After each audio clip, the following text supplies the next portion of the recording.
Oh, yeah, it's me. It's your boy, the Louisiana Country Boy, coming at you live once more again. Also, what I need for you to do, sit back, relax, put on your headgear. Oh, my worthless 2 cents is about to put something in your ear. Oh, and here we go, here we go, here we go. Oh, yeah, it's me. It's your boy, the Louisiana Country Boy, coming at you live once more again. Oh, with another episode. Yes, indeed. With another episode. Yes, indeed. With another episode of Table Talk with the Louisiana Country Boy. And tonight, this old boy is basking in the wonders, basking in the joy, because I have a very, very special guest tonight, and it is such an honor. It is such a privilege to have her come and sit with me here at the table. I will say this: there are some things that you never think will happen. There's some things that you'd be like, man, this would be so amazing. And let me tell y'all, this is one of those times. And if y'all ever wonder how it feels if that thing ever happens, man, you will be ecstatic. You will be just, I told her off screen, if any of y'all ever watch me, y'all know I cry at the drop of a boop, I will cry in a minute. And I just told her, I was like, girl, I don't know if I need to get my crying towel or not. But it is a joy. It is a privilege to have her. I am not going to run my mouth tonight because this young lady has a lot to say. And this is her opportunity to say whatever it is, however she want to say it, when she want to say it, all of that. Because guess what? Hey, it's Table Talk. And your approval is not needed. But I am honored. I am honored to have her tonight. So not going to waste y'all time listening to my big old country mouth.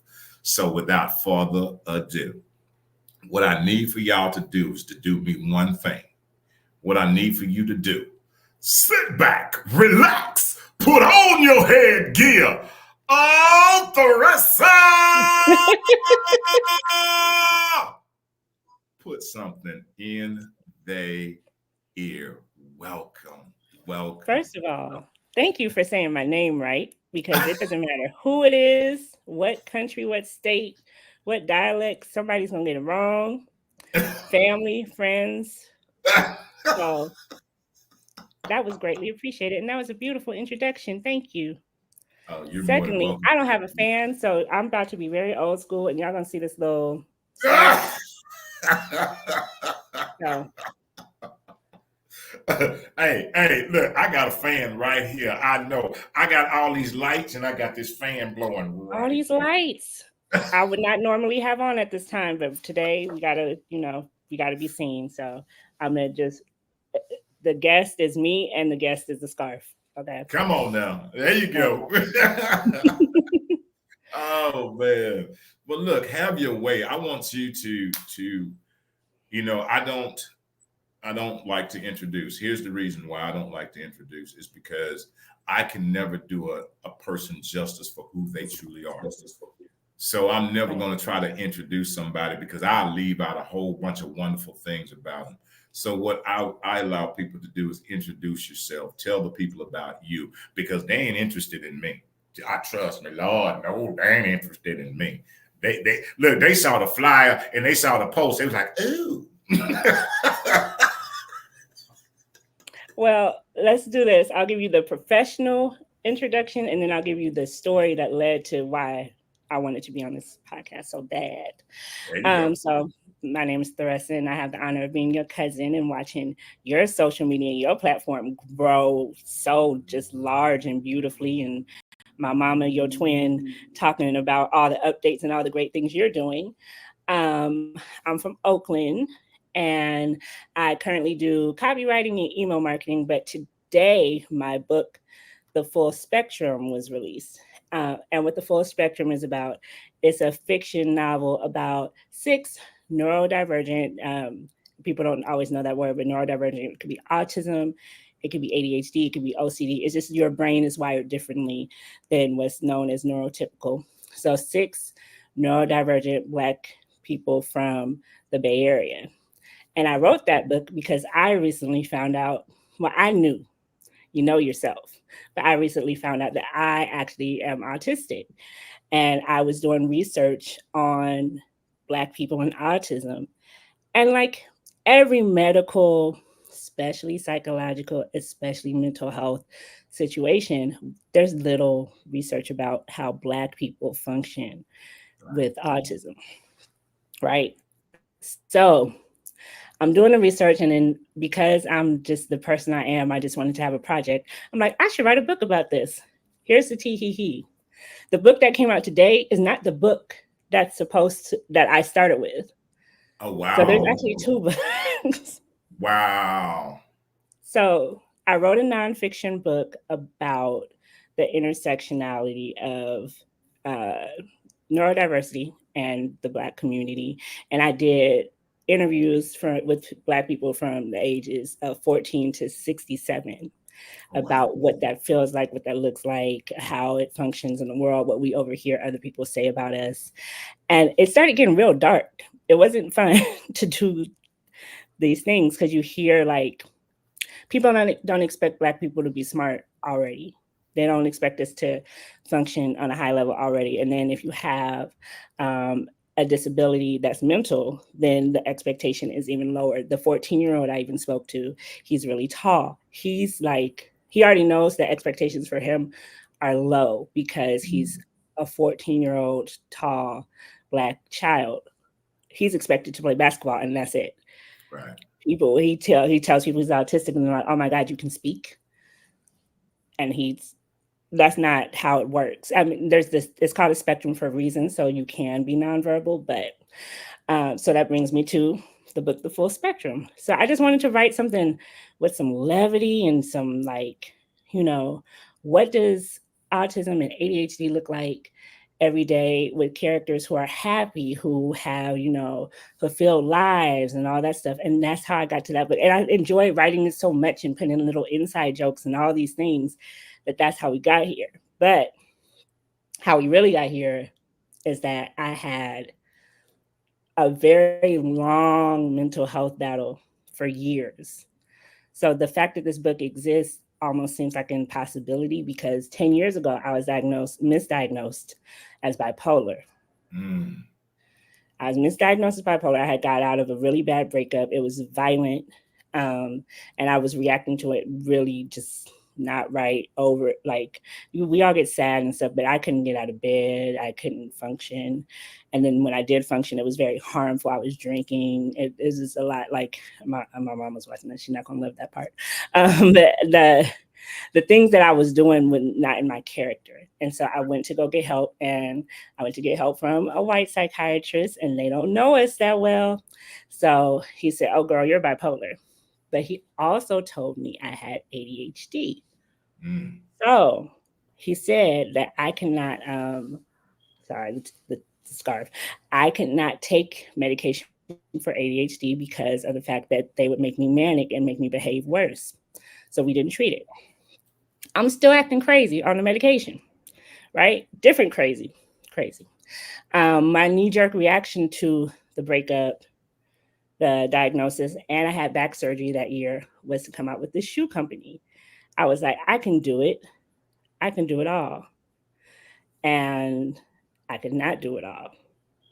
So I had my shoe company, house number 3028. That was named after the house that my mother had from my grandparents. And that was the house number of the house that she inherited. And it was nude shoes from women of color. So they would be in different shades from women of color. And we got like notoriety pretty quickly. And it burnt me out. It was too much.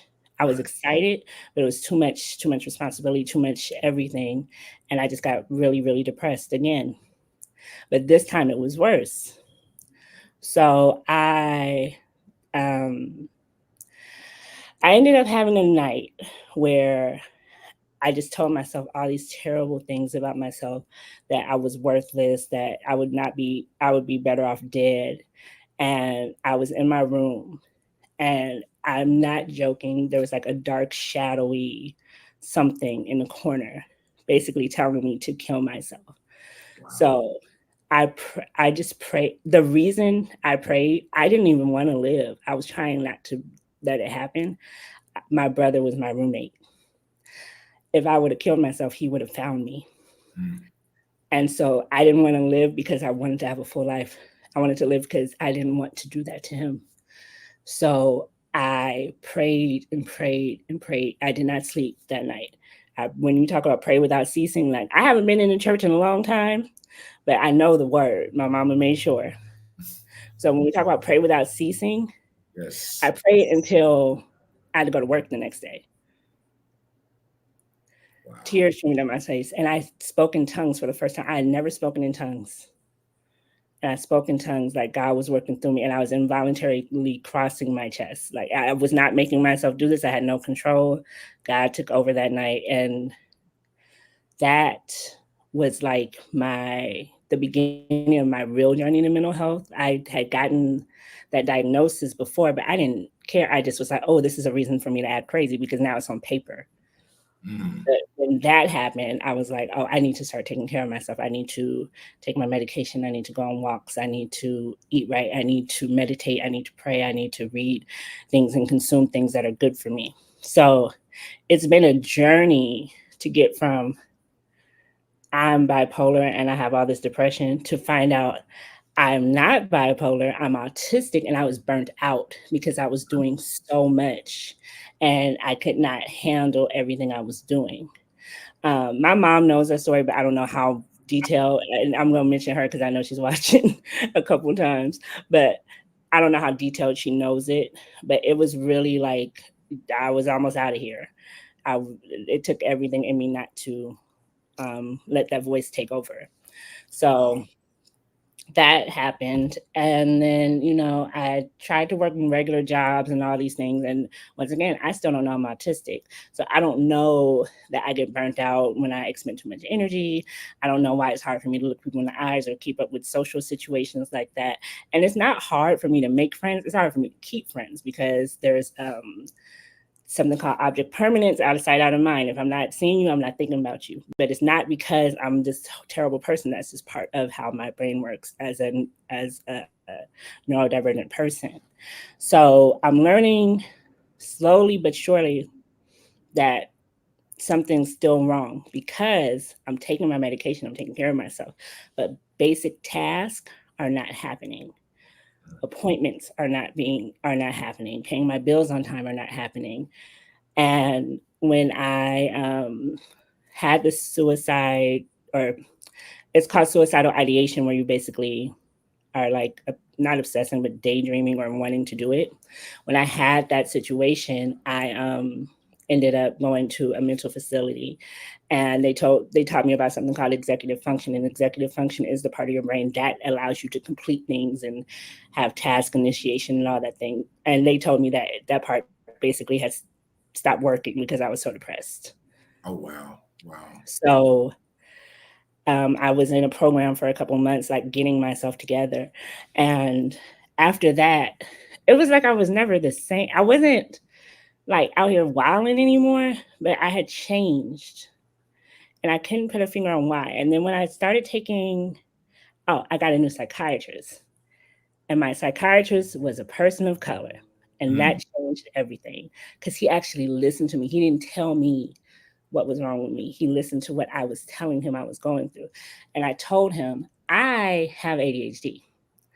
I'm like, I'm sure I have it. And I had forgot about the diagnosis because I had been through so much. I guess the PTSD just made me forget. I'm like, I have ADHD. I can't complete anything. I am like, executive function is not there. I don't complete tasks. I don't start them on time. I'm always late, all these things. And I'm like, I'm not crazy because everything else is right. My mood is right. I'm not sad. I'm not depressed. And he was like, okay, well, why don't we do this? Do the screening, take the PDF, do the screening, go online, bring it in. I said, if I could do all that I wouldn't have ADHD. I Right. would need to do this over the phone. So we did it over the phone, and one of the questions literally was, "Can you see me? Did I just go away?" You just went away. Okay, well, can you can still hear me? Let's just I can hear you. keep going. Yes. One of the questions literally was, "Do you interrupt people because you know what they're going to say before they say?" I said yes, but I interrupted him before he could complete his thought. And he was like, "You definitely have ADHD." I'm like, "I knew it." Like, yes, you know yourself. You know when something's not quite right. So I got on the medication for ADHD, but still the social stuff was still going on. So I can socialize. I'm exhausted after I socialize. I can Mm, look in your eyes. I got to remember to tell myself to look you in your eyes. These are not things that are natural to me. And as I started like doing more research and just looking for like Black people that fit what I was going through, I would find them on social media. I have friends who are, autistic or are going through autism. They don't live in the state. They don't. I don't see them, but I don't see the experience. I don't see it on television. I don't see it in movies. If you see people who are autistic, they are usually white children and nonverbal, and mm. that's not my experience. I could talk. That's not how I live my life. Um, so that brings me to the book. So I decided to write the first book, which is Finally Feeling Seen, which is gonna come out, just not right now. I decided to write the first book because I wanted to just have a collection of these experiences to talk about what we're going through, because of the fact that in our community we'll hear things or we'll say things that we don't realize might be beyond people's control. You might have that fidgety kid who you just tell them to sit down, sit down, sit down. Their body can't stop moving. Like they're not bad. They might have ADHD. They might really be restless. Or you might have, you know, there's something called pathological demand avoidance, where your brain does not want to listen to people tell you what to do. Mm. That's an actual thing with ADHD. Not everybody has it, but imagine you are as a Black child, your brain is like, I'm not going to do it. Do you know the type of trouble that will get you in? Right. Wow. But that's just one of the things that can be part of ADHD. Like I'm super tenderheaded, but it might actually be a sensory thing, because when you are autistic, you're super sensitive to like light, sound, feeling, all Right. those things. So that's why I locked my hair up, because I'm done. I'm done doing that. Done doing my hair forever.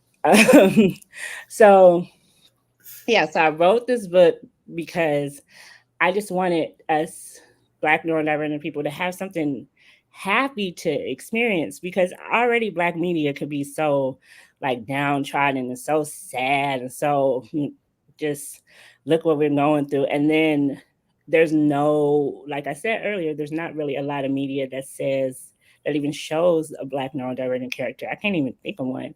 I know like Simone Biles has ADHD. I know that, but that's a recent thing that she started to talk about. Like that's not something that we talk about. And then we don't talk about mental health in our community. We call each other slow, like what's wrong with you? But we all know somebody suffering with mental health issues. We all know somebody who doesn't leave their room, or we know somebody who drinks too much, but we don't know what they're drinking away. Right. Right. So that's like a conversation that's really important to me, because of the fact that it needs to be destigmatized so people who need help can get the help. But Wow. that's my that's my story. That is why I'm here, and that's why I wrote the book.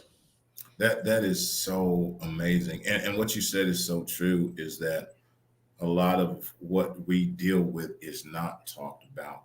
A lot of Mhm. it is so shut off, and there's not, we don't see it. We don't see it. We don't see it. That thing, out of sight, out of mind.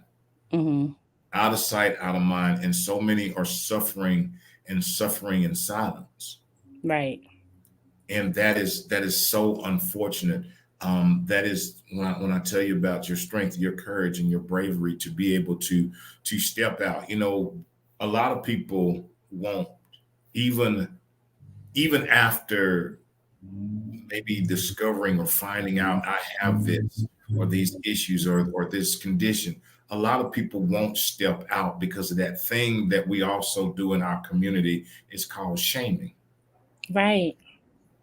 I feel like I can't hide it. I feel I feel like I'm weird. I don't always pick up on like social cues and little jokes and stuff. And I feel like I can't hide it anymore. And especially, I don't know what happened during the pandemic. We all lost it a little bit. I feel like it got a little worse after that. So I just feel like I can't help but like be myself even more than I was before then, because that changed all of us. Um, and but you're right, we do a thing called shaming, but also I feel like part of the reason we do the shame thing is because some of us are hiding our own things, and so we got to Yeah, defend and talk about somebody else. that's the one. That's the part. That is what that's the hammer to the nail right there. It is so Mhm. much easier for me to look and do that to you, because then I don't have to address and look at my own self and see these things that are going on with me. Um, that is so it, and I have seen it so much and so many times. Um, that's why when I talk to people, I just say embrace who you are, baby. Whoever you are. Look, don't worry. Them folks over there, don't worry about them. Because for me personally, I've learned that just to be happy and be at peace with me where I am. Mhm. Mhm. If that means I want to come out the house in a tennis shoe and a boot, guess what I'm gonna do? I will go out the house in a tennis shoe. I don't care how you look at me. I got a Right. tennis shoe and a boot on. And but it's that thing. It's when we can finally accept us for where we are, no matter where it is on the spectrum, no matter where it is. But until you can accept you for where you are, you can never move to the next step of the journey. It's exactly that, and I'm finding that out so much. Like with the release of this book, I have to do things that I would not be comfortable with. I would never have agreed to do this a year ago. I wouldn't, because I would be worried about my eye contact and, am I going off on a tangent and do I make sense? And now I'm like, well, if I'm showing people this is what a neurodivergent person looks like, then you got to take the good with the bad. And maybe I'll show somebody else who is neurodivergent. They might not know, Right. you might not know, and you might not know why you never felt like it feels sometimes like, how people say you would never pay me to go back to high school, Mhm. that awkwardness, that's what me and autistic feel like. You feel awkward all the time, like you don't know what to do all the time. And Mm. you want to be socially together, but it's just not quite there. Or there's something called masking where you kind of like mimic how other people act so that you're acting socially acceptable. But then what that does, it drowns out who you really are. Mm. So you'll have special interest that could be, the young man who likes anime, or the girl who likes, well, I'm not going to say astrology, something else. But because I know how the saints are about that. But the girl who likes fashion to the point that's all she could talk about. Like, have you ever talked to somebody who they just info dump on you for like 30 minutes about something that you don't have? They might have ADHD or they might be autistic. That might be why, because their brain did not pick up the social cue and say, this person is not interested in what I'm talking about. They don't even care. They don't care. But that might be somebody who has autism. Right, So right. there's all these symptoms where it's like it's a where you don't know, you just know that you might know somebody who has it. That's the thing. When you find out, then you pinpoint all these people and you be like, my cousin got it, this person got it, this person got it. That's And it what makes that sense. was. Yes, I'm like, I knew they were strange, and that's the other problem. Okay, so there's a phrase called internalized ableism, and that's basically when you internalize, um, what is the word? I hate when that happens because I had it and I lost it. I saw it in my brain and it went away. When you internalize stereotypes about disabled people, Mm. and I have and like internalized ableism, like I didn't want to be seen as slow. Like, and I don't think I'm slow. I think I'm intelligent, But there are some things, like I said, it's some social cues I'm not gonna get, it's some little inside jokes that's gonna go, whoo, but I Right. could write a book. So it's the good with the bad, you know. And So that's how it should be. You know, when people, because we all, and for me, I know that there's two sides. There's some good and there's some bad. And baby, you're gonna have to eat both sides of the toast. I mean, that's just how you just gonna have to eat both sides, the mm, good side and the bad side, because it all comes together. mm, And when right. again, it's that thing. It's being able to to reach out, you know. And I talk about my journey a lot, about the things I've gone through, but it wasn't, I had to realize and say, okay, let me stop. Let me reach out. Let me go and the counseling. Let me go through these things, because I had that thing where it was never about me. I was always, it was somebody else. This, it was somebody else. It was wrong. It was something wrong with everybody except for me. Uh, and then I had to Right. take that and But go that's and why go. it's important. Yes, yes.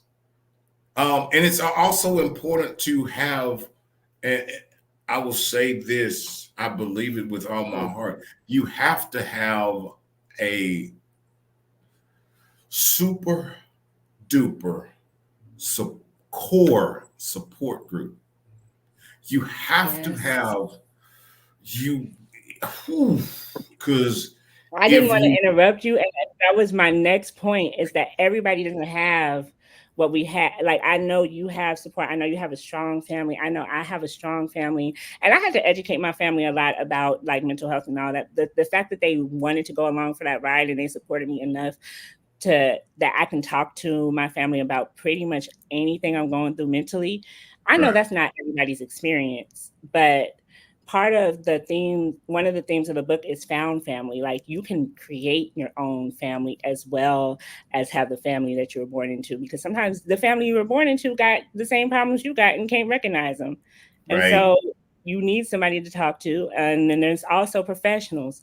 And I know, once again, that's stigmatized in our community, but God made professionals too. He made, just like He made me with my brain that is like, I always say it's like not a salt shaker. What's the little, like a snow globe? Like, He gave me everything. God gave me talent, smarts, all this thing. Then He shook it up and it was like, figure it out. But also made, psychotherapists and physicians and clinicians who are very smart and actually care about people's mental health. And that's why they exist. And yes, it's just about reaching out and finding what works for you. But doing nothing is the worst thing you could ever do. Like, the faith without works is death. That's that goes for your health too. That yes. literally actually goes for your health. So yeah, that's like the support system thing is such a big deal, because you can't be in a funnel where you're just constantly hearing your own thoughts. Like you said, you thought it was everybody else. Mm-hmm. I know you got people who hold you accountable now. Yes, yes, and that is so. You know, I so remember when I was back in Louisiana, classmate of mine. That's what we were. It was accountability partners. Hmm. And some people get that thing. Accountability partner don't mean they just going with you and going along with to get on. They will call you to the spot. Right. They will Right. call you to the spot and they will hold you to the spot. And you may turn and you may walk away and kick your feet and kick dust while you're walking. But then a few minutes later, you'd be like, you know what? They were right, because they wasn't just riding this ride. They didn't just hop on the bandwagon and go like, oh, well, it's okay. Just do whatever it feels like. They hold you accountable. Right. And in this day and time, and this may be one of them times when I go over here off the edge. In this day and times, that is so far between having. That is so far in between, that having people that literally, I don't care if you like me today, but what I'm gonna do is hold you accountable. You can go on and run over there, but when you run over there, you be like, they just held me accountable, right? That But is that person is, sorry. No, go The ahead. usually that person wants the best for you. My younger brother, that's who, like, he knows I got mental health issues, but he doesn't let me lean on that as an excuse for everything. Some things are choices. And Yes. he'll tell me, like, you're making a bad choice. And I'm like, oh, if you're saying that, you're probably right. And, and you know, that's, man, that is so true. Because we all make them choices, and boy, and that's great to be able to have somebody say, you ain't finna pull that card, okay? That's choice. You ain't finna pull that card. Uh, that to have that is so beneficial. Again, in order to move to the next step of the journey, and I say this because I know there is a next step in the journey, people. Mm-hmm. There is a next step. But in order to get there, you have to first realize where you are right now. Listen, because yes, that mindset work, that knowing where you are and what steps you have to take to be where you want to be, you need to know there's a gap, and you need to be able to do all the things or give up the things to fill that gap. Mm-hmm. And like one of my things is something called imposter syndrome, and a lot of Black women suffer from it. Is when you don't think you belong, you don't think that you're good enough to do the thing. And I still have it, but I don't let it control me as much. Like, I Mm. don't let myself say, you can't do this. I'll try to do the thing, and I might think I can't do it, but there's no way of me knowing until I try. Yes. So there's a lot of, like, it's a lot of knowing where you are, and a lot of like being self-aware. Sometimes people are self-aware and they don't care. They're Mm. self-aware that, like, that's just how I am. But that doesn't get you, that's not going to get you where you want to be at all. Being self-aware and understanding that you are a flawed human being, and that, that the plan that you have for your life requires something other than what you've been giving it, that takes a lot of, like, decisiveness. It takes a lot of discipline and control. And that's something that I'm learning right now. I've been promoting my book and, like, waking up every day, and I got to post it this time, and I got to respond to this person, and I got to do that. It is not, I just like the writing part. I just like the getting lost in the story part. I did not like all those things. That's why I'll DM you and be like, I'm so proud of you, because you promote. You be on it. You're gonna let us know what time you're available. You're gonna let us know everything you're doing all the time. And I understand that that's work. People don't understand that content creation is actual work, and you be working. Like, 2 in the so morning, 3 in the morning. listen, I know you be working, because people don't understand. You see the finished product. You don't see what it took to create Right. all those things, and set it up and create systems that work for you to show up on Wednesday at the same time. Like, people don't understand, and then people who do are afraid to do it because they don't want to be judged. They don't want people to see them. That's why I'm grateful for the journey. I'm grateful for the things that I have gone through. I'm grateful for all the mistakes. I'm grateful that I have the opportunity to share it, just like you in your book and sharing these things. The reason for me that is so important, and I believe the reason for you that is so important, is the thing that I tell people: our purpose, our vision is not for us. Right. It's ours, but it's not for us. Um, it is so crucial not to hide the things that you have gone through, not to hide behind it because it's something negative. When we are on the other side of what we've gone through, the fact that there's somebody else left behind getting ready to go through, Mm-hmm. and they're looking, why would I allow somebody to swim the same way if I could give them a choice and say, you don't have to fight the current? Mm.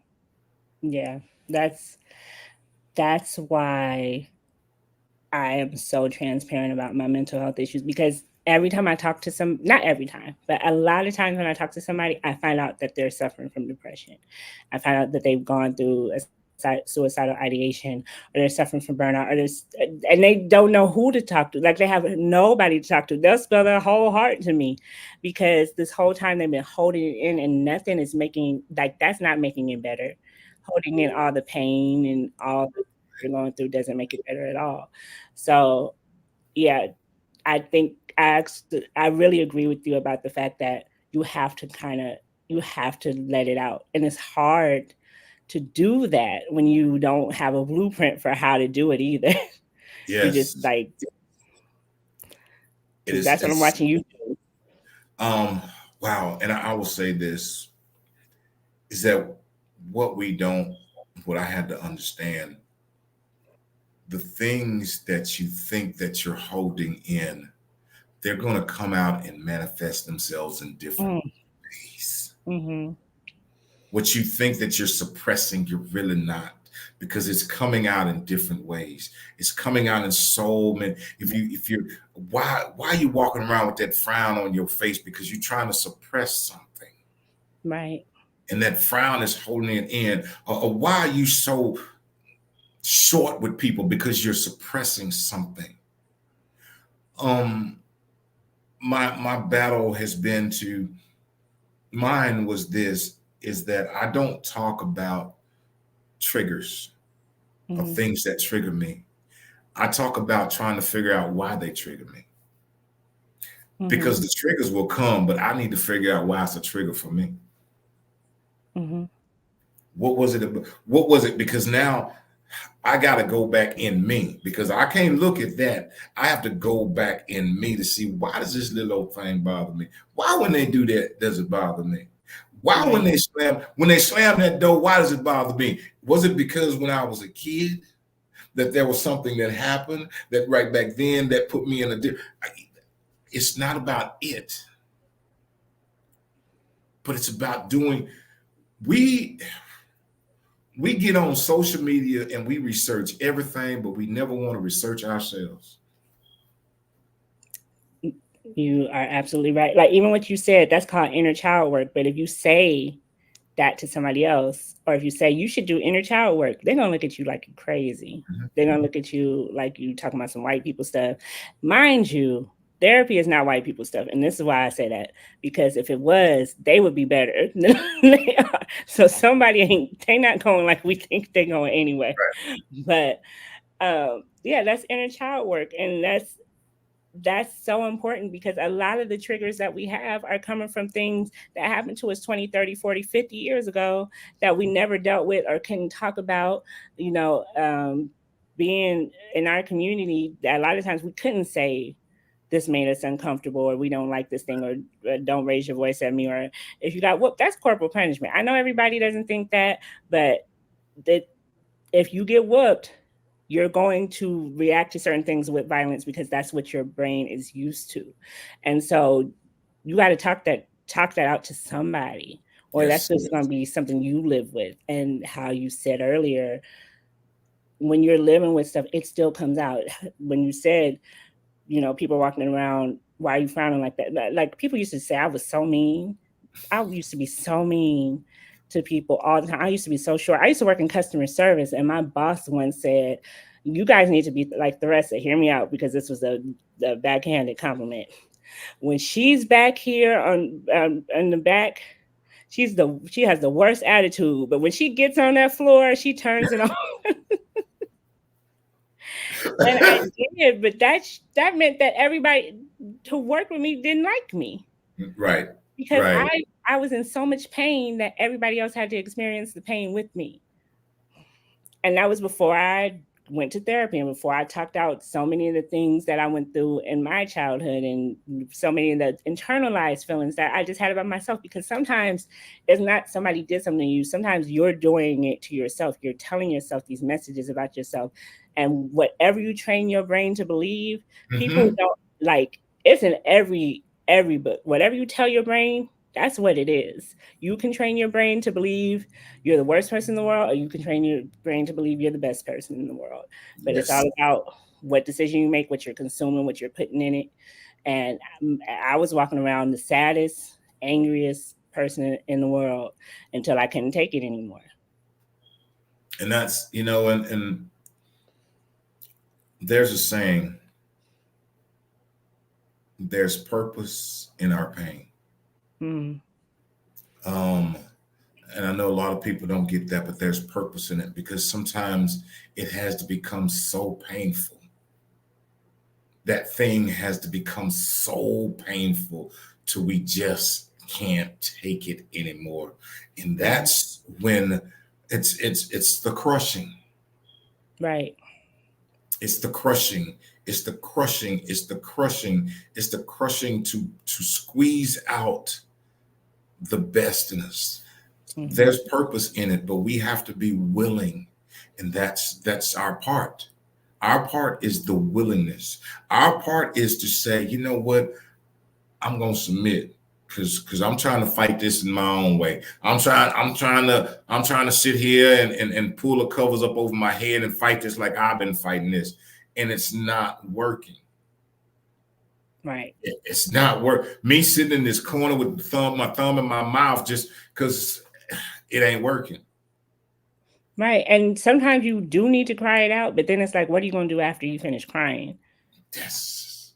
Like, what's that work look like? I remember when I was in the mental hospital, the chaplain had came and talked to me. Well, I asked to speak to the chaplain because it was a lot of white people stuff going on, and the chaplain was Black, and I was like, "Oh, that's a sign. Let me talk to her."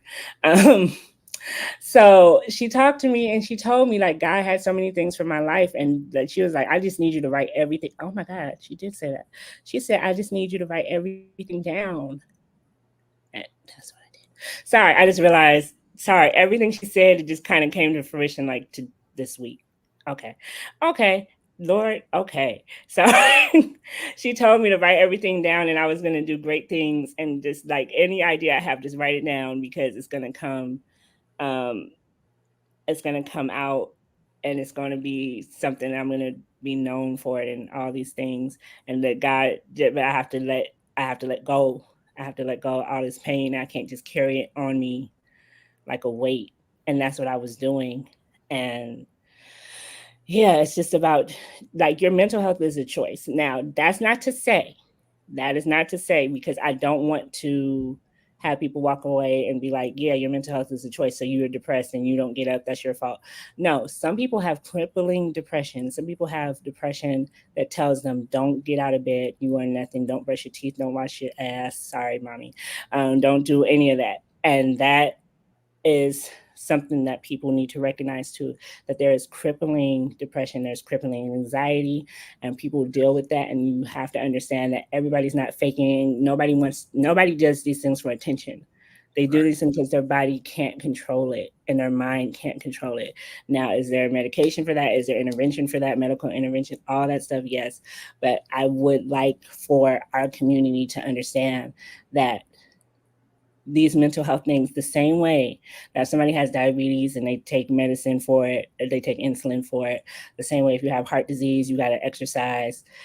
Your mental health, your brain, if you say it's all in your head and you don't do nothing, that's not helping the person. Don't tell somebody if they have mental health issues, this all in their head. Yes, it's in their head because that's where your brain is. And your Right. brain is not functioning the way it's supposed to. Just like any other body part, their mental health is still health. It's still a function of your body. It's a function of your brain. Everything you do, from the way you walk to blinking, comes from your brain. So if you are sick in your brain, it is going to affect every other thing you do in life. And I would like for us as a community not to minimize when Yes. somebody is going through a mental health struggle, because that's just one step further away from them getting help, because they're afraid. People are more afraid of getting help than they are of what the help like getting help because of somebody else's thoughts than what the help will do for them. Right. Right. Right.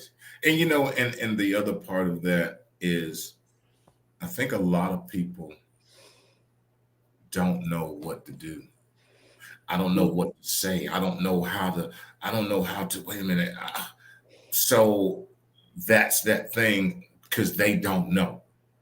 That's true. And That's they're true. afraid. They are so afraid, but they don't know. So instead of saying anything, I'm gonna just say nothing. So what I would say to that, and I can only speak for us, I cannot speak for other races. Get a Black professional, because our symptoms don't always look the same. Like, our depression looks like anger. So our depression might not be crippling depression that we can't get out of bed because we don't make as much money as everybody else. We can't not pay bills. So our depression looks like anger and aggression, right? Or there's something called stimming in autism where you like repeat the same sound, and you might see like a white person be like, oh, oh, oh, oh, or tap on something, but a Black person might just sing a song over and over, and our stimming might be musical. Like, so my first thing would be get a Black professional. There's a website called Therapy for Black Girls, and it's all Black clinicians. You don't have to be a woman to get on it, but and it has Black clinicians in every single state. Wow. Because I know for me, when I got misdiagnosed with bipolar, it was a white old man who told me that I had bipolar. And he didn't ask me, what are the things leading up to this breakdown you're having? It wasn't, I had been like this the whole time. It was, I had gone through a traumatic situation and I couldn't pick myself up from it. And he didn't ask me follow-up questions. He was just like, well, you acting crazy, so you crazy. And I just was like, I guess you're the professional. Right, you're the professional.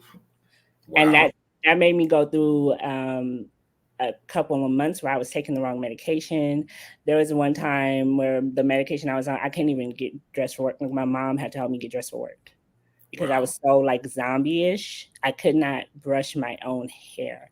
I could not like get ready fast enough. I was just like a zombie. So my first thing, if you don't know how to get help, is find a Black clinician, because no offense, but everybody else doesn't know our struggles like we know them.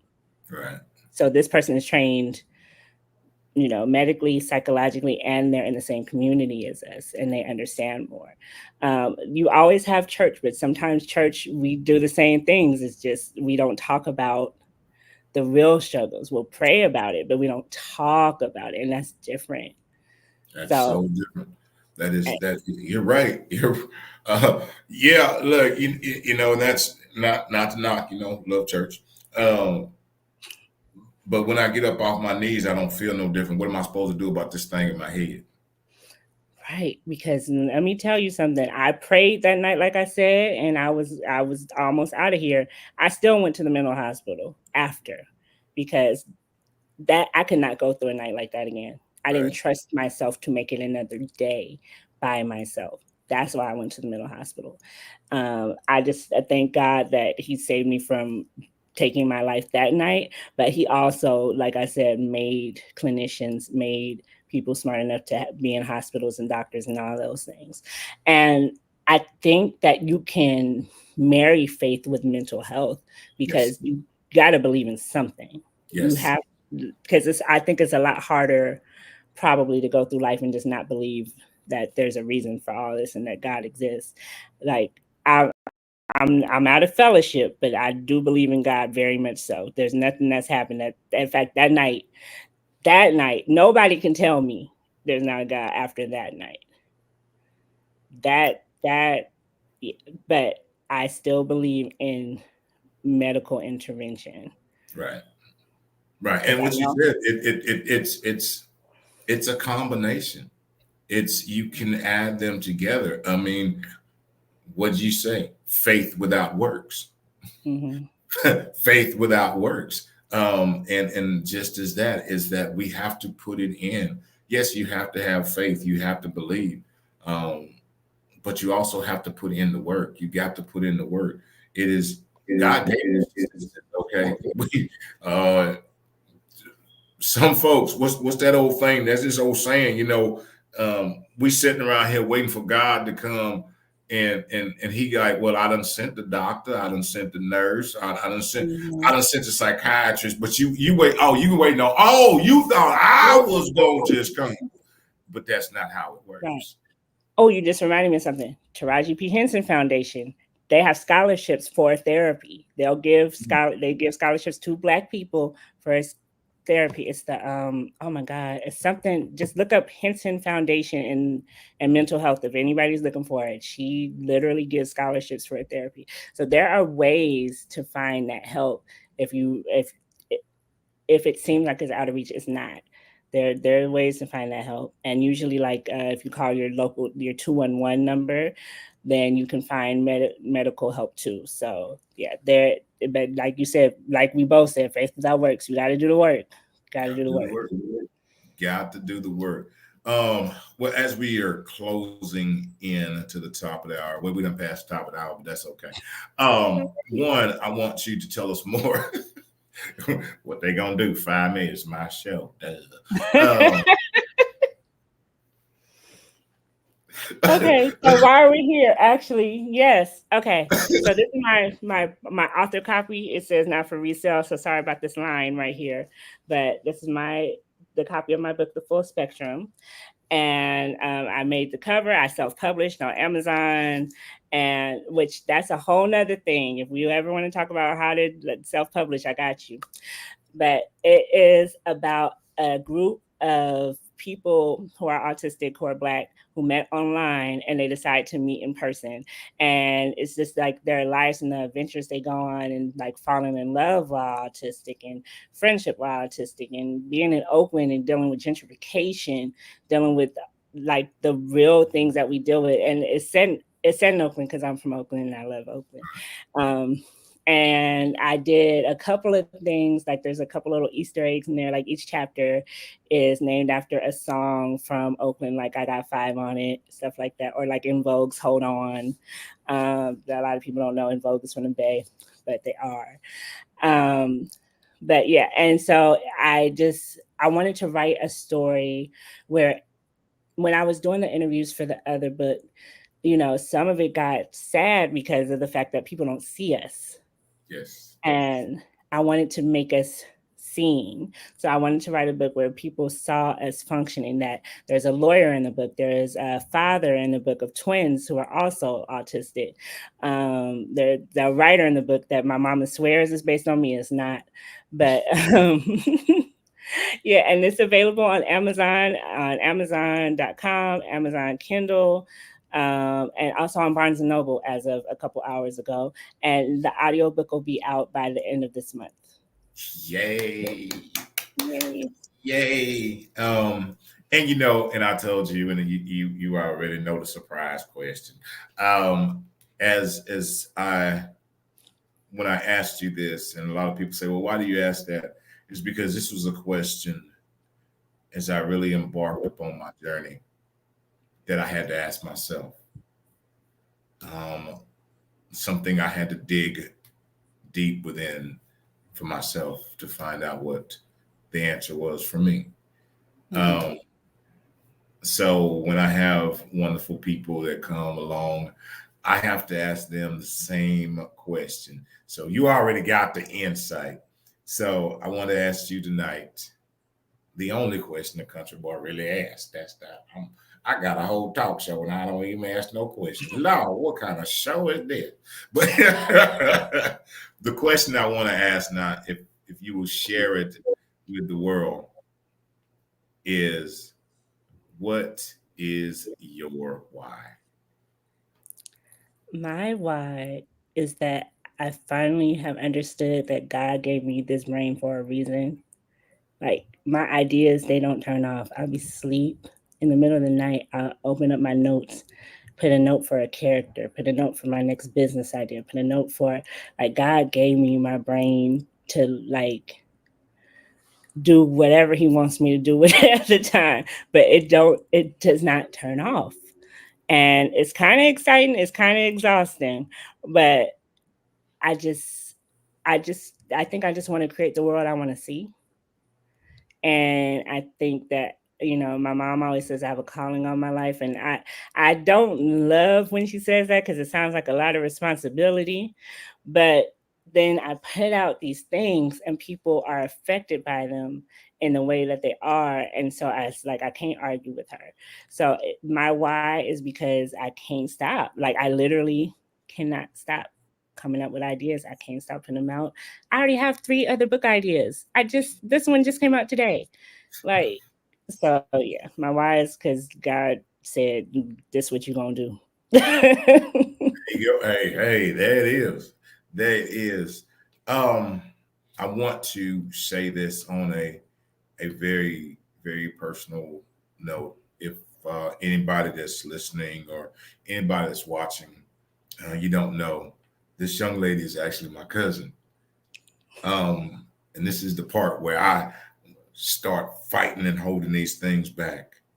Um, her grandmother, wow, wow, is my first cousin, who she's actually named after. Her great grandmother is actually my aunt. Um, as I sit here and listen to you and have you come here and share, I think that all the things that our ancestors worked and prayed about, it sits here with you and I right now. Um, I work so hard, first of all, to do what God has called me to do, but I do so much to honor them and what they went through, what they built, and who they were as people. And to have the honor to have you sit here tonight to share your journey, to share your truth, to share your story, open, honest, and transparent,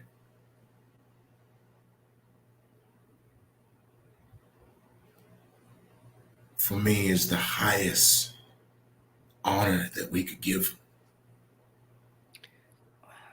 Uh, when you put it that way, you know, when I was going through a lot of my struggles, I used to hope. I was not about to cry with you, but you just did a thing. I used to feel bad because I used to hope that my grandma wasn't embarrassed by the things that I was doing when I was sick. So I don't feel like she's embarrassed right now. I think she would probably be happy. And I didn't get to, I was named after her because she passed when my mom was pregnant with me. And I always have this thing like the reason I'm mentally ill is because my mom was going through so much stuff while she was pregnant. And it was both my grandparents passed. But I don't think that my grandma would be upset about where I am right now. I think she would be happy in comparison to where I was 10 years ago. I've never said that to anybody before. I've never told them that I felt bad about what she possibly was seeing me do. But the what you just said, that just made me feel so much better because of how much time I spent feeling guilty about how I used to act. So thank you for saying that because ooh, I never put these two things together, my past and where I'm at now, in that way. Um, and I will say this about everything. And when you said about what the when you were there and the chaplain told you, there's that wonderful scripture that I tell people all the time. It says, take the vision, write it down, and make it plain. Plain.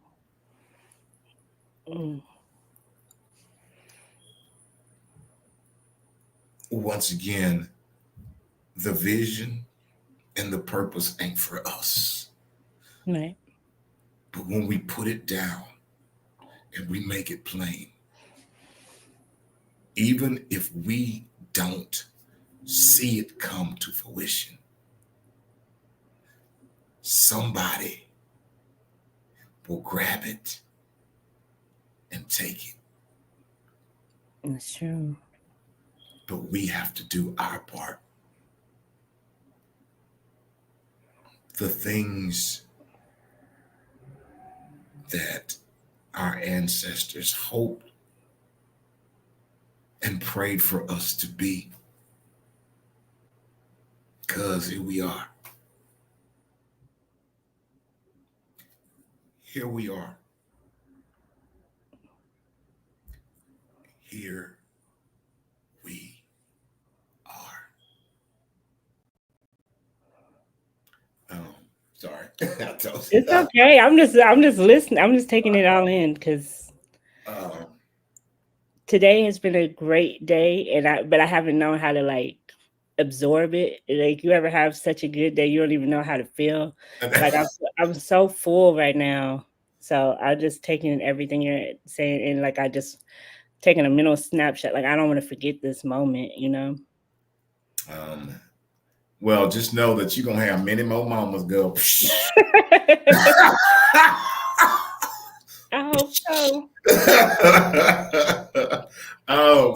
so. Well, let me ask one more question. So what's next? Okay, so right now I'm promoting this book. I am working on a virtual reading so more people can get an idea of it. And the audiobook is going to come out probably in the next 3 weeks. And then the next book is Finally Feeling Seen, which that's probably going to come out toward the end of the year. That's the first book I was supposed to be working on. It's 80% done.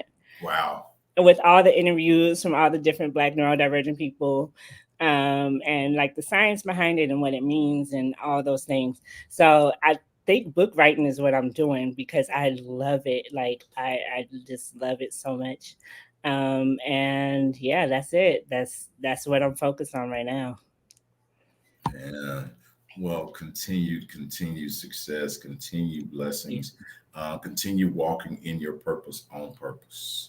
Thank you. I love that, walking in my purpose on purpose. I love that. Yes. Well, as we one more time before we leave, promote that book. Sorry, promote that book. Promote that book. All right, so the Full Spectrum is out on whatever. The Full Spectrum by Theresa Pines Smith is out on Amazon and Barnes and Noble. You can get it in paperback or you can get it on Kindle, and the audiobook will be out by the end of the month. And yeah, and just tell me what you think. I'm on Facebook, I'm on Instagram, I'm on everything, Twitter, all the things. You can just find me everywhere and just tell me what you think of the book. And if you get the book, please leave a review because that is how people find out about me. There you go. Y'all go follow, y'all go get the book. Man, y'all go support. I just want to say to each and every first, thank you so very much. Thank you for this opportunity. Thank you for coming and sitting and sharing open, honest, and transparent. My heart is just filled. And I thank you. It is a privilege. It is an honor. And I am so grateful to each and every one of y'all that tuned in. Thank you for your support. It does not go unnoticed. To my family over here on TikTok, thank y'all. Even though I can't look at two screens at the same time, it's difficult. And if there's comments, y'all be knowing I see y'all, but it don't work. Trying to I just can't do it. That's why I be having co-hosts because I can't answer nothing. I can only look at the camera and run my mouth. I got them two down. But I think you're doing a good job, though. You're doing a great job. I was nervous. So if I'm saying that, because I don't like being sick like that. All that. I don't like that. I'll be in the house. Well, there's no need to be nervous around him. But I'm so grateful to each and every one of y'all. Thank y'all for tuning in. Thank you for allowing us to come into your homes, your computers, your phones, your jobs, wherever you may be at, wherever you may be watching from. We greatly appreciate it so very much. As I say all the time, understand this, understand this, understand this. God gave us a vision and he gave us a purpose. No. Everybody's not going to agree with either one. Everybody's not going to support either one. Don't be deterred. People may say you to this. Oh, you ain't tall enough to be doing that. You ain't smart enough. Oh, your hair ain't long enough. Your hair ain't short enough. Oh, you're too dark. You're too bright. You're too skinny. You're too fat. People will listen. Let me tell you about them people. Let them talk. That's what they're supposed to do. Because understand something. This is what I've learned on this journey. One of the things I've learned. Those people that are saying that negative stuff, understand they see your vision and your purpose stronger than you do. They are trying to prevent you from getting there. They believe in it more than you do. Don't stop. Don't quit. If your vision is to write a book, write that book. I don't care if it ain't but 2 pages. If your vision is to sing a song, sing that song. I don't care if it ain't but 1 note. If your vision is to dance, dance. If it's to run a nail salon, run that nail salon. If it's to build houses, build them houses. If it's to be a mechanic, be that mechanic. If it's to be a doctor, be a doctor. If it's to be a lawyer, whatever it is, guess what? There's somebody out there waiting for you to fulfill yours so they can fulfill theirs. That's how important your vision and your purpose is. It's because somebody's waiting for you to fulfill yours so they can fulfill theirs. You are just like Santa Claus. If you don't deliver, they won't get it. They will never receive, because guess what? I don't care if there's 50 million singers out there. Nobody can sing like you. I don't care if there's 100 billion authors out there. Nobody can write like you. See, God has created somebody just for you to reach.